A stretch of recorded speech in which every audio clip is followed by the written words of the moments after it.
6 দিন পর নখ খসে যাবে, 9 দিন পর চুল।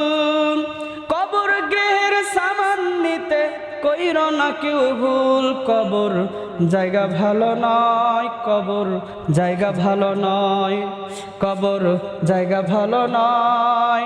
আমল দিয়ে কবর গৃহ সাজিয়ে নিতে হয়। 6 দিন পর নখ খসে যাবে, 9 দিন পর চুল। কবর গৃহের সামান নিতে কইর না কেউ ভুল। কবর জায়গা ভালো নয়, আমল দিয়ে কবর গৃহ সাজিয়ে নিতে হয়। কবর জায়গা ভালো নয়, আমল দিয়ে কবর গৃহ সাজিয়ে নিতে হয়। এমন একটা কবর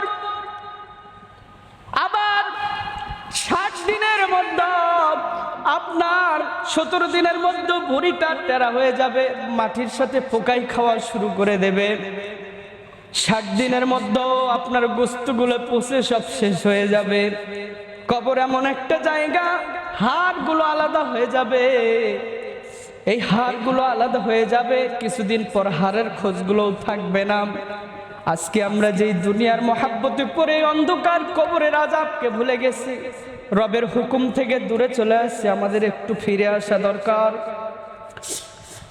আল্লাহ রাব্বুল আলামিন ডাক দিয়ে বলেন, বান্দা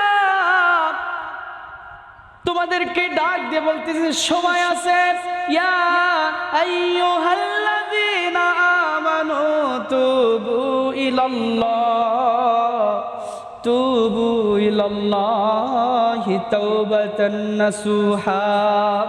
হে ঈমানদাররা, তোমরা সঠিকভাবে আমার কাছে প্রত্যাবর্তন করো, ফিরে আসো, আমার পথে ফিরে আসো। আমি আল্লাহ তোমাদের জীবনের গুনাহগুলি মাফ করে দেবো। সুবহানাল্লাহ বলেন। আল্লাহ বলেন, হে ঈমানদাররা, সঠিকভাবে তওবা করো।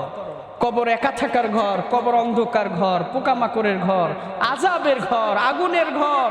এই ভয়ানক ঘর থেকে যদি নাজাত পেতে চান, আজকের পর থেকে, আজকের পূর্বে যত গুনাহ করেছেন এই গুনাহ থেকে তওবা করে নেন, আল্লাহ তাআলা ওই গুনাহগুলো সওয়াবে পরিণত করে দেবে। সুবহানাল্লাহ বলেন।